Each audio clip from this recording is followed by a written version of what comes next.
It began with a hush so thick it wrapped around the trees and pressed itself into the bones of the men.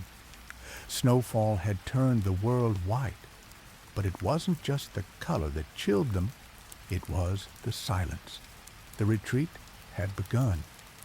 Napoleon Bonaparte, the once unshakable emperor, now led his Grande Armée through the vast, unforgiving snows of Russia. Their boots crunched faintly beneath them, barely disturbing the blanket that smothered the roads leading west. This wasn't a march of glory, it was a slow unraveling. Horses stumbled under the weight of frozen packs, their flanks rising and falling like bellows, steaming in the cold. Soldiers, some barely more than boys, wrapped scarves over frostbitten cheeks, eyes red from the biting air, skin cracked, lips trembling, but mouths shut. They had long run out of things to say. Words had no place here.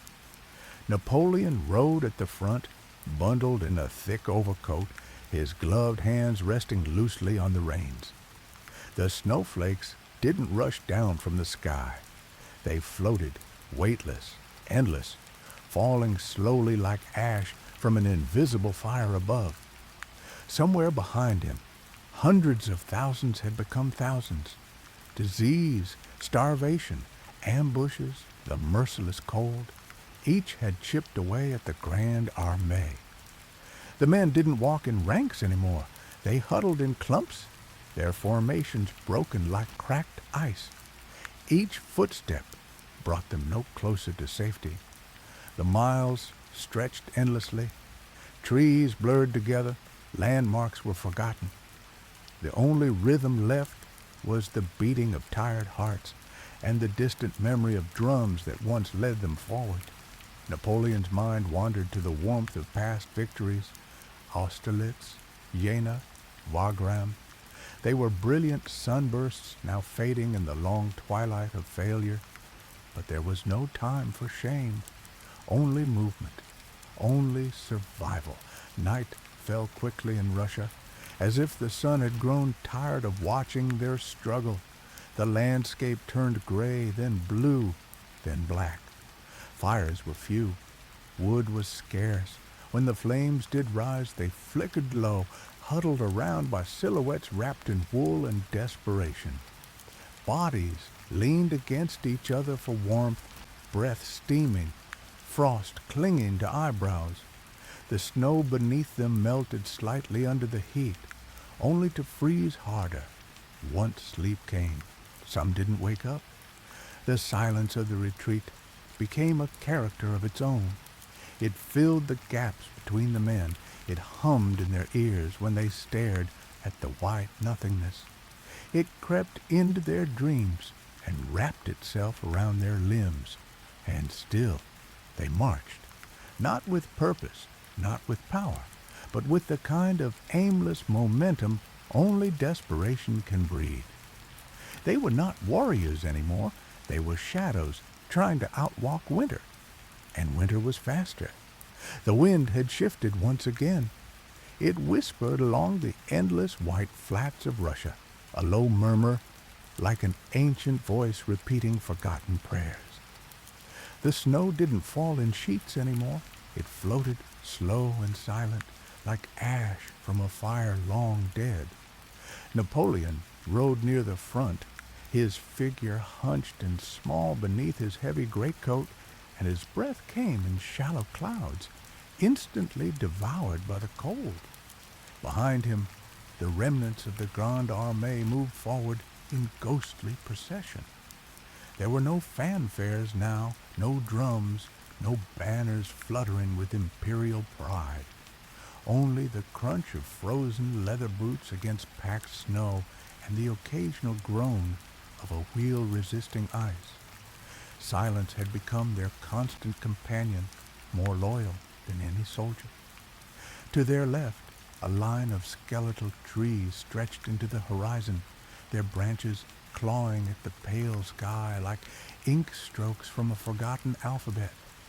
To the right, the empty plains offered no comfort, just more snow, more sky, and the illusion of an end that never came. The horses had long ceased their proud march. Now they trudged, ribs visible beneath their matted coats, eyes dull with fatigue. From time to time, a man would collapse, face first into the snow. There would be no cry, no dramatic fall, just a soft thud, followed by the trudging continuation of the column. No one stopped any more. Compassion frozen like everything else. Napoleon didn't look back. He couldn't afford to. Somewhere near the rear, an old drummer boy walked without his drum. His cheeks were wind-burned red, but his eyes were ancient. He whispered songs from home beneath his breath, not for comfort, but to remind himself he was still alive. Around him, the dead and the living seemed to merge. Figures moved with mechanical grace, wrapped in rags, frozen beards like icicles, clinging to shattered memories. Each night they built fires, or tried to. Kindling was rare, and most had nothing left to burn. Saddles, furniture scraps, even cherished keepsakes. A gold-framed miniature portrait of a wife, now reduced to embers. Anything to summon warmth. Around these pitiful fires, soldiers huddled in silence. Their stories had been spent. Words were luxuries. All that remained was breath and the hiss of melting snow. Napoleon, alone in his tent, stared at maps that no longer mattered. Moscow was behind them, a smoldering ruin. The Tsar had not capitulated. The Russian winter had claimed more ground than any army. The Emperor, once master of Europe, now found himself a solitary figure in a white desert, surrounded by echoes of his ambition. He could hear coughing outside, ragged, wet. Some of the men had frostbite so severe their limbs turned black. Others hallucinated. They saw warm inns where there were none. Fires flickered in their minds, promises of soup and soft beds. But each time they reached, it was snow, just snow.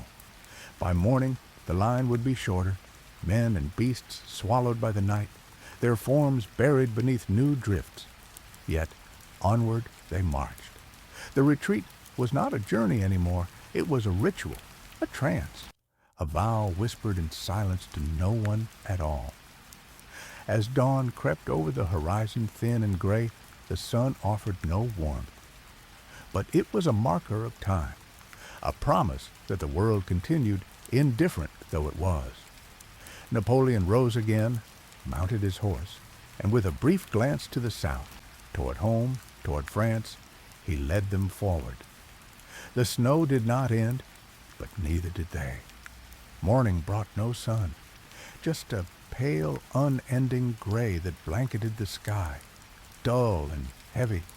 The horizon disappeared into a white void as snow swept over the fields, coating corpses, cannons, and carriages alike. Napoleon's retreat through Russia had become a passage through a deathly corridor, silent, expansive, and without end. The men rose like phantoms from the snow, shaking frost from tattered greatcoats, brushing ice crystals from frozen beards. Boots were stiff, if they had boots at all. Some wore scraps of cloth, others went barefoot, their toes black with frostbite. The fires, pitifully small, hissed and steamed as snowflakes landed, dying out as quickly as they were sparked. And yet they moved, always forward. One soldier, a young conscript named Louis, shuffled ahead of the line, arms pressed tightly to his sides. His rifle was no longer a weapon but a crutch, something to lean on when his knees gave way. Around him, men stumbled like ghosts, some muttering prayers, others reciting fragments of letters from home, their voices thin and raw. A wagon creaked by, pulled by a skeletal horse. The driver was half asleep, hunched forward, his hands frozen to the reins. Inside the wagon, a bundle of rags twitched, wounded, fevered men who hadn't spoken for days. There were no moans anymore, no cries for help, just the quiet breathing of those who had not yet died. General Ney rode past on a weary mount, his eyes bloodshot but alert. He scanned the rear, watching for signs of pursuit. The Cossacks were always close, flitting at the edges like shadows, waiting for stragglers to lag behind. Their sabers did not flash in warning. They came with silence, and the only sign of their presence was the absence of those who fell behind. Napoleon, wrapped in his cloak, rode ahead without speaking. His face was ashen, expression distant. He no longer gave orders. He merely existed, an emperor shrinking in stature with every mile, carried not by glory, but by sheer momentum. His dreams of conquest had long since turned to ash, carried away by the Russian wind. The snow deepened. Soldiers trudged through waist-high drifts, each step a labor. The weak fell more frequently now. Some simply lay down, curled into themselves like children, hoping for warmth that would never come. Their comrades did not stop, could not stop. Survival depended on movement. At noon, the column passed a frozen river. The ice was thick, but cracks spidered beneath the weight of artillery and men. Horses slipped, screams pierced the air, and one cannon broke through, vanishing into the icy black. The soldiers moved faster after that, fearing the river would swallow them whole.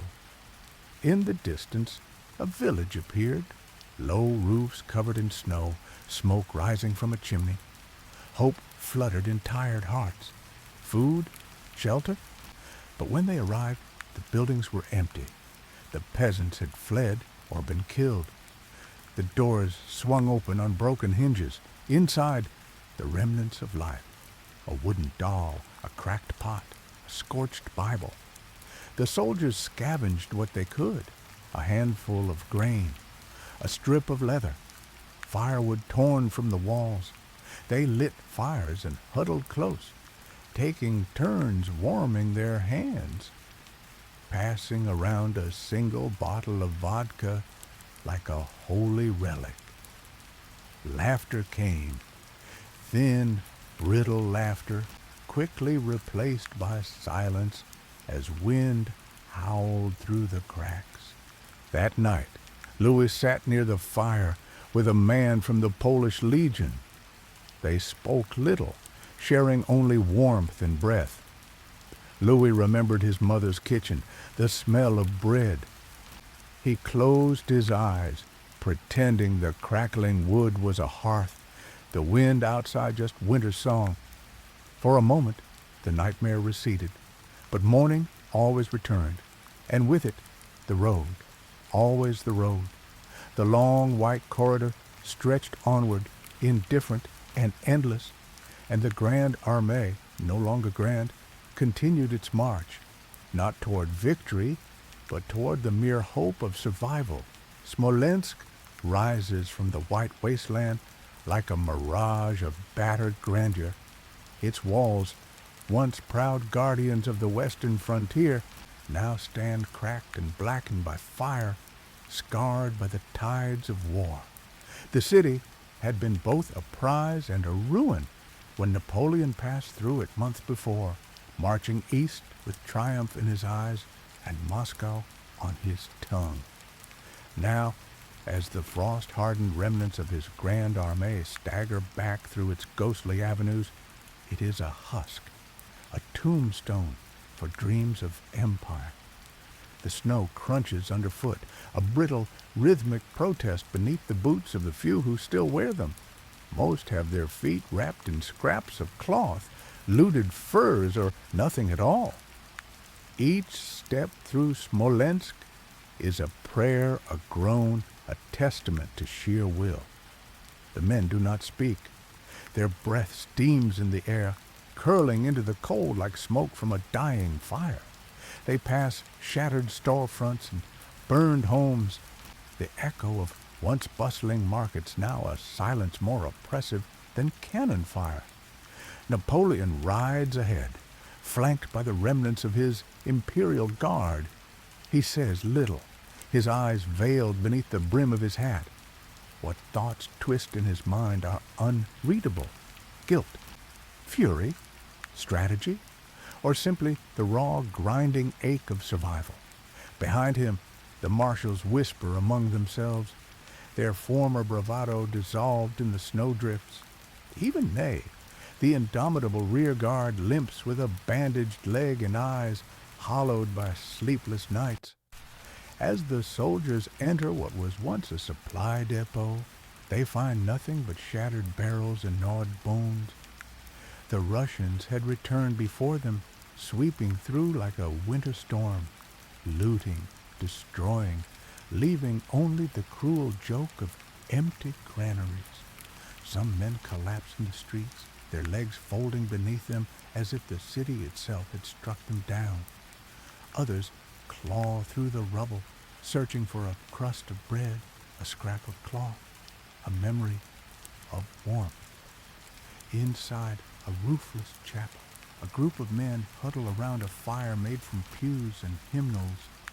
One of them, a young conscript from Warsaw, holds a small icon of the Virgin Mary to his chest. His lips move in silent prayer, though his eyes are closed. He does not notice the man beside him has frozen to death. No one moves the body. The nights in Smolensk stretch like an eternity. Wolves prowl the edges of the ruined city, their howls blending with the wind until it becomes impossible to tell where nature ends and nightmare begins. Men dream of Paris, of wine and women, of laughter echoing through candlelit halls. They wake to frostbite, to life, to the endless grave. Napoleon summons his officers. Around a splintered table, he maps their next move with trembling fingers. The ink freezes in the inkwell. Murmurs fill the cold room. Davout proposes retreating toward Orsha, where rumors speak of untouched supplies. Murat suggests a break for the Berezina River, though none know if the bridges still stand. The emperor listens, nods, dismisses them with a quiet word. In the dim hours before dawn, the army begins to move again. Smolensk fades behind, swallowed once more by the snow. There is no ceremony, no farewell, only the soft crunch of thousands of feet, the slow wheezing breath of men who have forgotten what it means to hope. Ahead lies the vast whiteness, the war, the hunger, the endless march. Behind them, Smolensk watches like a ghost. The days blurred, indistinguishable beneath the endless canopy of gray. Every dawn brought no promise, only the certainty of more suffering. As Napoleon's forces pressed westward, the sheer distance between Moscow and safety became a chasm far greater than lines on a map. The cold, unrelenting, and ancient in its apathy had become a predator, stalking men who once fancied themselves immortal. By now, the Grande Armée was no longer an army. It was a ghost, a fragmented whisper of its former grandeur. Soldiers did not march. They stumbled, staggered, crawled. Regiments had ceased to exist in anything but name. Discipline dissolved in the face of frostbite and famine. It was not insubordination. It was survival. An officer no longer barked orders. He begged men to move forward, even as his own breath crystallized on his lips. The snow was not merely a backdrop. It was a weight, a thick, oppressive presence that muffled footsteps and absorbed hope. Every step forward was a rebellion against death. Horses, once proud mounts of empire, collapsed beside sleds carrying shattered remnants of cannon and spoiled grain. When they fell, the men did not mourn them. They carved them. The scent of roasted horseflesh became as common as gunpowder once was. Hunger hollowed the eyes and darkened the soul. Morality faded, replaced by instinct. As they passed through the burnt-out ruins of Smolensk, the silence became suffocating. The city, which once echoed with proclamations of conquest, now offered only skeletal walls and ash. The memories of past glory were cruel in contrast. Here, Napoleon had once set up a triumphal camp. Now he moved quietly, his once flamboyant uniforms traded for a worn greatcoat, indistinguishable from the rest. He rode beside the dwindling Imperial Guard, their numbers thinned not by battle, but by exposure and despair. Yet even in this wretched state, they carried themselves with defiant pride. Their boots, patched and leaking, still struck the frozen ground with the dignity of elite warriors. To falter was human, but to fight, to endure, was Spartan.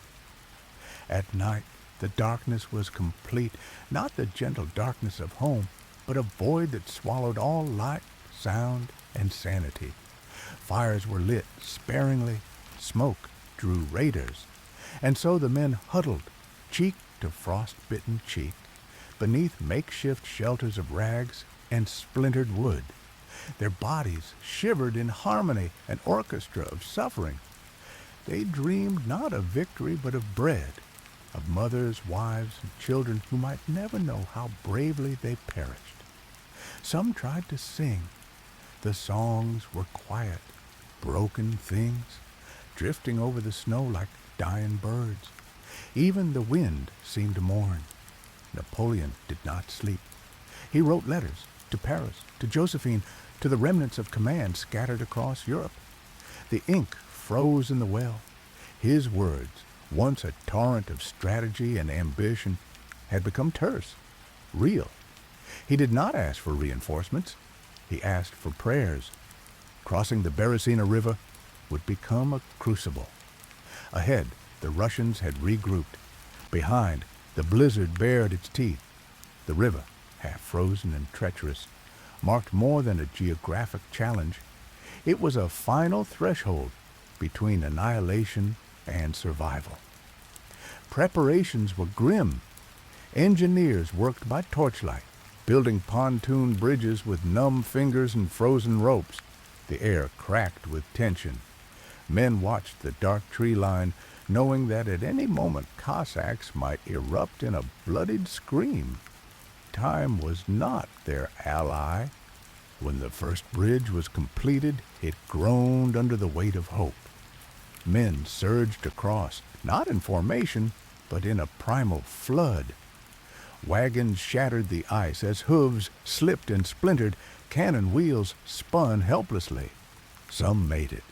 Others vanished beneath the freezing water, their screams silenced in an instant. Napoleon stood at the bank, his eyes scanning the chaos. He did not weep, he did not curse. His silence was his surrender to the enormity of what had befallen his dream. The retreat had become a trial not of tactics, but of human spirit. Those who emerged on the other side were not victors. They were revenants, returned from a place darker than death. Yet, even as they trudged forward, the emperor remained mounted, not to inspire, but because he had to. He was the axis on which this broken wheel still turned. If he fell, the remnants would scatter like ash. His face, etched with frost, scarred with despair, became the face of the retreat itself, hollow, determined, unyielding. Each mile westward was a confession. That ambition had limits, that no man, not even Napoleon, could bargain with winter. And still, they marched. By the 6th week, the landscape had become an endless expanse of white. Snow stretched to every edge of the earth, the sky above a colorless void that seemed to merge with the frost-bitten ground. There was no distinction between land and air, only the illusion of movement through a frozen dream. Napoleon rode near the front again. his once proud uniform now threadbare and dusted with frost. The frost clung to his eyelashes, and when he blinked, it cracked softly like parchment. Behind him, his men stumbled in silence, a line of specters gliding over ice. Each step was a battle. Snowdrifts swallowed boots. Ice fractured beneath their weight. A man could slip, break a limb, and be left behind without a word. The march had grown too desperate for sentiment. Even the emperor no longer gave speeches. His silence spoke volumes. The once booming voice that rallied armies now whispered only to himself. Every mile devoured 100 men. The dead were left where they fell, curled like children, faces upturned, as if begging the sky to take them kindly. Their eyes no longer saw. Their hands froze mid-motion. Their breath, when it came, was a ghost, and still the soldiers marched, because stopping meant dying. Food was a myth now. Leather belts were chewed like jerky. Horses, once partners in survival, were sacrificed for stew, bones cracked and boiled in rusty helmets. Some whispered of worse things done in the cover of blizzards, but no one dared speak the truth aloud. The snow muffled everything. Footsteps, gunfire, screams. It was as if the world had become deaf to their suffering. The nights were eternal. Fires, when they could be built, offered little heat. Bodies huddled like driftwood, curled together beneath thin cloaks, breathing the warmth of each other's misery. Dreams offered no escape. In sleep, they returned to the roads, endlessly walking. Some woke screaming. Others didn't wake at all. A lieutenant named Davin began speaking to a phantom brother beside him. Every night, he whispered tales of battles they'd fought together, though his brother had died 2 years before in Spain. Another soldier, Marek, stopped responding entirely, eyes wide and glassy, lips whispering prayers in an ancient dialect. His rosary, made from carved musket balls, was wrapped around his bleeding fingers. Disease began to take hold. Frostbite devoured fingers and toes. Gangrene spread in unseen waves beneath the surface of the skin. The stench of rot crept beneath scarves. Men no longer winced at the sight of blackened limbs. They had grown numb to horror. Bodies, both living and dead, lay in tangled mounds within abandoned carts and broken sleds. Napoleon's physicians did what they could, but there was little to be done. They had run out of laudanum and brandy. Amputations were done without anesthetic. The blade heated only to prevent shattering on bone. Sometimes the patient survived. More often they did not. And yet the emperor continued forward. His horse, thinner now, still carried him through blizzards. His generals rode behind, speaking only when necessary. The arguments and blame were gone. In the face of extinction, even pride had vanished. They passed through a ghost village, its roofs caved in, walls blackened by fire. An old woman stood in one doorway, silent and still, watching them pass with eyes that held neither fear nor curiosity, only weariness. Her face was leathered with years. A dead dog lay at her feet, stiff and curled. A child cried from one of the huts. No one went to help. Snow fell in sheets that day, and the wind howled like a grieving widow. A cannon, long frozen, snapped in two from the cold. The sound echoed across the valley. Birds did not fly in this place. The silence returned just as swiftly. By the end of the 6th section of their journey, they had crossed rivers turned to stone and forests stripped bare by starvation. The army had no identity left. Regiments were unrecognizable, banners lost or used for fire. Names faded. The French Grand Army was no longer grand, it was merely surviving. Napoleon, his thoughts buried behind eyes as icy as the plains, glanced toward the horizon. "There's still more," he murmured to no one, and so they marched, deeper into the white abyss. The Beresina River lay ahead, not just a geographical obstacle, but a test of fate. Its frozen banks glistened under a deceptively tranquil sky, hiding the chaos soon to erupt. Napoleon's Grande Armée, thinned by cold starvation and relentless pursuit, now faced its greatest logistical nightmare, a crossing under fire. Soldiers trudged forward, their breath shallow and ragged, their minds dulled by the repetition of agony. What lay beyond the river remained uncertain, but what lay behind them was death. Russian forces pressed closer, tightening the noose. Napoleon ordered engineers to construct makeshift bridges, their frozen fingers fumbling with ropes and wood, mud and ice, each second costing lives. The wind howled with mournful cruelty as cannon fire echoed across the valley. Smoke and fog blurred the line between land and water, heaven and hell. Soldiers fell not from bullets alone, but from despair, from the failure of muscle and will. The river was no longer a feature of nature, it became a mouth, open and devouring.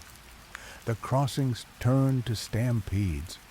Horses screamed as they slipped on the planks.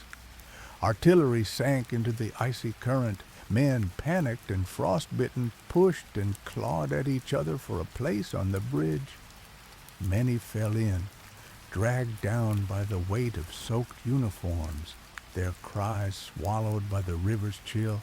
And still Napoleon stood, silent beneath his greatcoat, watching the chaos unfold. He could not show fear, not now. His men needed his presence to anchor their unraveling minds. But inside, he felt it, the crushing weight of each death, each decision. By nightfall, the bridges were ablaze to prevent enemy pursuit, and with them many of the wounded and stragglers left behind. Screams faded into the crackling fire.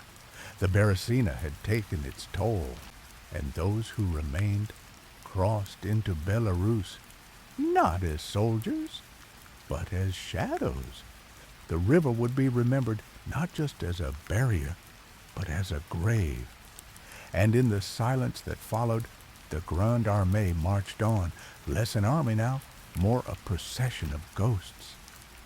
The snowfall began again, a curtain of white descending from the gray sky, muting the world and wrapping it in cold silence. Each flake added weight to the misery, piling onto cloaks, beards, and the already burdened carts that groaned under the strain of half-frozen provisions. The retreating soldiers, what remained of them, moved like ghosts through a winter nightmare, their breath shallow and their eyes distant. Marching through snow had become less a feat of endurance and more a slow, torturous unraveling of humanity. Men no longer looked around in hope or expectation. They stared ahead with hollow eyes, placing one numb foot in front of the other. The Grande Armée had once thundered across Europe, a force unlike any seen before, but now they limped and staggered, reduced to scattered clusters of gaunt, frost-bitten men. The roads, if they could still be called that, were now little more than trampled snowpaths bordered by bodies. Wolves followed them, their yellow eyes gleaming with a primal patience. They knew the rhythm of death well and waited for it, sometimes darting in to tear at the dying before they could be claimed by the cold.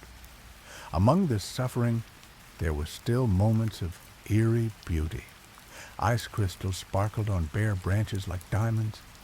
A frozen stream, silent and still, reflected the pale light of the winter moon with ghostly clarity. But no one stopped to admire the view. The world had become a hostile painting, cold and magnificent in a way that mocked human endurance. Napoleon rode among his men, his once pristine uniform buried under layers of cloaks. His expression was unreadable, his eyes locked ahead, his mouth a tight line. He said little now. The retreat had become a personal reckoning, not just a military disaster. Each mile they marched was a toll taken from his ambition, pride, and legacy. His once fiery speeches were now reduced to brief nods, quiet acknowledgments of the suffering around him. The soldiers had given up trying to keep rank. Cohesion had long dissolved, and what remained was a trickle of movement through the snowy wilderness. Sometimes they passed the remains of towns, their charred buildings standing like teeth in the gums of the land. Looters had stripped them bare long ago. Sometimes they came across peasants, bundled in rags, watching silently from the tree lines. There was no welcome in their eyes, only wariness and the tight grip of survival. At night, the soldiers clustered for warmth, their fires small and quick to extinguish. The crackle of burning wood was often drowned out by the wind's mournful howl. They wrapped themselves in whatever they could find, horse blankets, shredded uniforms, even the skins of animals they'd managed to kill. The lucky ones still had boots. The rest walked on rags and bleeding feet, and still they marched. By now illness had joined the ranks. Dysentery, pneumonia, frostbite that turned fingers and toes black. The army doctors could do little but offer a few last words or administer mercy in the form of laudanum. Each sunrise brought fewer men to their feet. Those who could still move became numb to the suffering of their comrades. Empathy, like everything else, was a luxury frozen by the Russian winter. A frozen river blocked their path. The ice was thick, but no one trusted it. The cannon wheels, heavy with snow and iron, creaked ominously as they were dragged forward. Men tested the surface first with poles, then cautiously stepped on. The groaning ice sounded like the moan of the earth itself. Some horses refused to cross. They had to be whipped and prodded, their frightened screams echoing over the still air. Midway across, a crack rang out like thunder. A section of ice gave way, swallowing 2 carts and half a dozen men into the black water beneath. Screams were cut off by a choking silence. No one stopped. There was no saving anyone. By the time they reached the opposite bank, silence had returned. Only the wind remained, whispering its cold secrets across the plain. They made camp without speaking. The firewood was scarce, and the flames were weak, flickering like dying stars. That night, even the wolves kept their distance, as if awed by the sheer desolation. Among the soldiers, some tried to write letters to wives, to mothers, to children they'd likely never see again. They scribbled with trembling hands, the ink freezing on the page. Others prayed, their voices lost in the crackling frost. A few simply stared into the fire, their minds broken, trapped in visions of green fields and warm bread that would never come again. In the middle of that long, frozen night, a soldier awoke screaming. Delirium had taken him. He shouted for his brother, for his home, for salvation. No one tried to calm him. They merely watched, hollow-eyed, until his cries faded into sobs and eventually into the eternal silence. By morning, he was dead. The army moved again. One more day in the endless procession of suffering, through snow that erased footprints almost as soon as they were made. The men no longer knew how far they were from safety, only that they had to keep going. The sky was white The ground was white, and between them moved the fading remnants of an empire that had flown too close to the sun and now found itself buried in ice. And still, Napoleon marched at the head, a small figure dwarfed by the enormity of his own failure, leading what remained of his dreams into the cold maw of history. The sky was dim as a pale light filtered through the ever-thickening clouds, casting the snowy expanse in a dull, silvery glow. The bitter wind returned with new ferocity, its icy talons clawing at the skin and whistling a low, constant lament. The soldiers moved with less urgency now, not out of laziness, but because they were no longer sure if there was any place worth rushing toward. Their bones ached, their limbs barely obeyed. Men who had once marched in perfect formation now wobbled like shadows, the discipline of empire lost in the chaos of frost. Napoleon's retreat was no longer strategic. It had become a survival pilgrimage, an exodus not toward glory, but simply away from annihilation. The idea of reaching safety felt mythic, like a fable one heard in childhood. Each morning they awoke not with hope, but with disbelief that they had awoken at all. And yet the column moved on. The snow was no longer just a background to their suffering. It was a living, malevolent force. It blinded them, hid holes in the road, and masked the corpses until a foot crunched down with a sickening softness.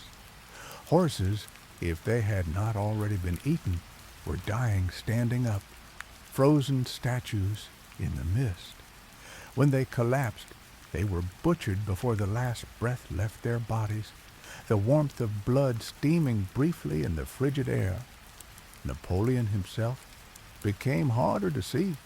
He had drawn his greatcoat tighter, pulled down his hat, and receded into the heart of his guards. His silence was now absolute. He spoke only in glances and gestures, like a monarch whose language had been stolen by despair. Rumors spread quietly among the ranks that the Tsar had sent hunters to capture him, that enemy cavalry shadowed them unseen, that death itself rode behind, waiting for the last of them to drop. Entire regiments ceased to exist. One day, a drummer boy marched beside a cook and 2 grenadiers. The next day, the drummer boy was gone, his drum half buried in snow, the rest of his body claimed by some unseen hand. No one asked questions anymore. Mourning took too much energy. Then a village, half burned but still standing, a cheer, weak and cracked, broke out. The soldiers surged forward, hungry for anything, shelter, warmth, the illusion of life. Inside, they found frozen barrels of pickled vegetables, shattered windows, and a few broken chairs. It was enough. Fires were built quickly, and the stench of rotting wood and half-frozen cabbage filled the air. For a moment, laughter returned. Someone even sang, a hoarse rendition of an old tune, barely recognizable, but full of aching nostalgia. But the village was not empty. In one cellar, a family had hidden 3 generations huddled together, armed with rusted tools and wild eyes. When discovered, there was no confrontation. They simply handed over their food and turned their backs to the soldiers, as if to shield themselves from witnessing their own defeat. Napoleon said nothing. He entered one house alone, sat by the fire, and stared into it as though the flames could show him the future or erase the past. He didn't sleep. His mind, like the night outside, refused to rest. In the morning, they moved again. The village was left behind, its walls soaked with the scent of desperation. Snow began to fall again, light at first, then heavier, until the world blurred once more. One more footstep, one more breath, one more hour in the long, slow vanishing of the Grande Armée. The retreat was almost over. But few believed it. Most no longer cared. The men had shrunk into themselves, thoughts turning inward to memories that warmth had once sustained. Mothers, wives, children, figures that flickered in the back of the mind like the last embers of a fire. They walked not to survive, but because stopping meant death, and death was no longer feared, it was merely understood. Napoleon led on into the snow, into silence, into the slow burial of an empire's dream. The snow thickened, heavy and relentless, erasing footprints almost as soon as they were made. The soldiers moved as shadows beneath the oppressive gray sky, each step a battle against the cold that had become their only enemy. Faces were drawn and pale, eyes sunken with exhaustion and despair. Time itself seemed to freeze, stretching endlessly as the retreat dragged on. Napoleon rode forward, his horse plodding through the snow as if weighed down by the weight of the empire itself. His thoughts were a storm behind those cold eyes, a mixture of regret, stubborn pride, and the distant flicker of hope that perhaps, just perhaps, something remained to be salvaged. But even hope felt fragile, a brittle thing in the face of this frozen hell. The army was a shadow of its former self. Only the strongest, or perhaps the most desperate, kept moving. The sick were left behind, their bodies swallowed by the merciless white wilderness. The living marched on with numb determination, haunted by the ghosts of those who had fallen along the way. At last, the soldiers came upon the Berezina River, its icy waters a final and terrifying barrier. The crossing was a desperate gamble, fraught with peril and sacrifice. The frozen river cracked and groaned beneath them, the ice threatening to give way with every step. Men and horses plunged into the freezing depths, swallowed by the dark water and lost forever. Yet still they crossed. Emerging on the other side, they were greeted not by victory, but by the bitter truth of survival. The army was broken, scattered, a remnant of the grand force that had once swept across Europe. But those who remained carried with them the weight of memory, of glory and failure, of dreams that had burned too bright and dreams that had died in the snow. Napoleon paused at the edge of the clearing, the wind biting through his coat. He looked back toward the frozen trail they had left behind, a trail marked by suffering, loss, and the harsh reality of nature's dominion over ambition. He felt the crushing silence of history pressing in around him. He was alone now, a solitary figure standing at the edge of a shattered empire. The winter of 1812 would be remembered not for the brilliance of the Grande Armée, but for its harrowing retreat, a testament to the brutal power of nature and the limits of human will. Europe watched as Napoleon's dream crumbled beneath the ice and snow, forever altering the course of history. Yet in that ruin lay the seeds of resilience. From the ashes of defeat, nations would rise and fall, empires would rebuild, armies would regroup, and the memory of those who endured would echo through time. The snow continued to fall, blanketing the land in quiet remembrance. Beneath it lay stories of courage and despair, of men who marched beyond hope and into legend. Napoleon's retreat was over, but the legacy of that bitter winter endured, etched into the frozen earth and the hearts of those who survived, a silent witness to the price of ambition and the enduring struggle against the cold indifference of fate.